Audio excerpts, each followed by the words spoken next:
देवेंद्र फडणवीसांचा सरकारवर गंभीर आरोप आहे।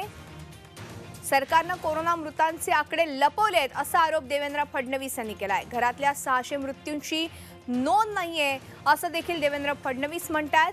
देवेंद्र फडणवीसांनी आता राज्य सरकारवरती आरोप केलेले आहेत। गंभीर स्वरूपाचे आरोप आपण पाहतोय आणि कोरोना संदर्भातली मृतांची आकडेवारी लपवली आहे असा आरोप आता देवेंद्र फडणवीस यांनी केलेला आहे। नेमकं काय म्हटलंय देवेंद्र फडणवीस यांनी पाहूयात। संख्या कल 10,000 के पार कर गई।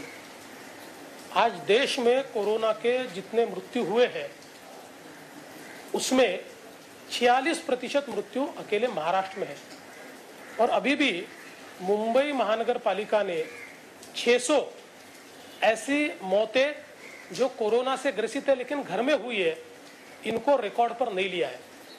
इसके साथ साथ 287 मौतें उन्होंने जो कोरोना ग्रसित थे लेकिन उनको अन्य ऐसे कॉलम में दिखाया है, जबकि आईसीएमआर ये कहता है कि अगर एक्सीडेंट की या सुसाइड की केस हो तो ही उसको अन्य कॉलम में दिखाया जा सकता है।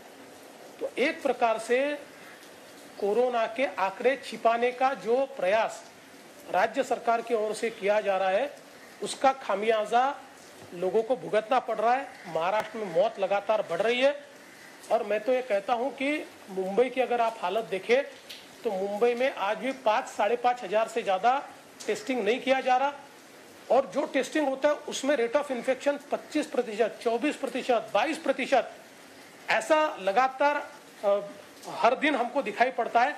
ऐसे समय 4 गुना टेस्ट और बढ़ाने चाहिए लेकिन वो टेस्ट भी नहीं बढ़ाए जा रहे हैं। कुल मिलाकर सरकार की जो स्ट्रेटेजी है कोरोना से लड़ने की, ये केवल आंकड़े छिपाने की स्ट्रेटेजी है और इसके कारण बड़े पैमाने पर मौत बढ़ रही है। केंद्र सरकार और दिल्ली सरकार ने मिलकर जो स्ट्रेटेजी की, उस स्ट्रेटेजी को अगर हम देखें तो आज उस स्ट्रेटेजी का कहीं ना कहीं जमीन पर असर दिखाई पड़ रहा है। बड़े पैमाने पर टेस्ट बढ़ाए गए। आपको पता है माननीय अमित शाह जी ने दिल्ली में ध्यान दिया और दिल्ली के मुख्यमंत्री ने भी ये सारी मदद ली, दोनों ने साथ में मिलकर काम किया। तो आज वहाँ पर 24,000, 25,000, 28,000 टेस्ट हो रही है। देखिए जैसे टेस्ट बढ़ी तो इनिशियली 3,000, 3,500 पॉजिटिव पेशेंट्स आते गए, आज उसकी संख्या 1,700-1,800 तक आई है और जो लोग ठीक हो रहे उसका प्रमाण भी 80% तक गया है।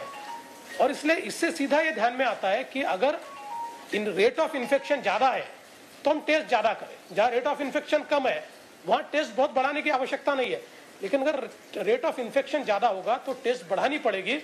वो टेस्ट बढ़ाने का काम जब तक महाराष्ट्र में नहीं होगा इसी प्रकार से, और विशेष रूप से मुंबई में नहीं होगा और नंबर जब तक छिपाया जाएगा इसी प्रकार से मुंबई ग्रसित रहेगा और मुंबई में मौतें बढ़ेगी।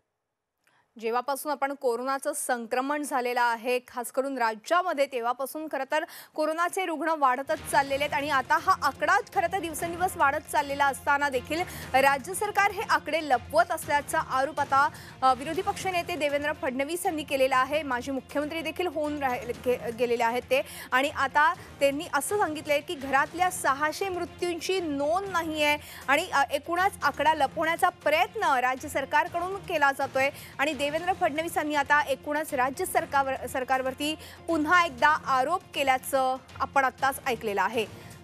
कोरोनावर संदर्भात ते वारंवार आकडेवारी असेल किंवा कोरोना टेस्ट असतील या सगळ्या संदर्भात ते वारंवार राज्य सरकारवरती ताशेरे ओढतात, त्यांच्यावरती आरोप प्रत्यारोप केले जात आहेत आणि आता सुद्धा माजी मुख्यमंत्री आणि विरोधी पक्षनेते देवेंद्र फडणवीस यांनी राज्य सरकारवरती गंभीर आरोप केलेले आहेत। एकीकडे कोरोनाचं संक्रमण आपण पाहतोय दिवसेंदिवस वाढत चालले आणि गेल्या 24 तासात म्हणजेच काल शनिवारी 8,139 कोरोना पॉझिटिव्ह नवे रुग्ण आढळून आलेले आहेत आणि त्यानंतर मृत्यू देखील तितकेच आता आपण पाहतोय की वाढत चाललेली ही संख्या आणि एकूणच ह्या सगळ्या पार्श्वभूमीवरती आता सध्या 600 जणांची नोंद नसल्याचं देवेंद्र फडणवीसांचं म्हणणं आहे। सरकारने कोरोना मृतांचे आकडे लपवलेत असा गंभीर आरोप आता देवेंद्र फडणवीसांनी केला। देवेंद्र फडणवीसांनी आदित्य ठाकरेंवरती देखील टीका केलेली आहे।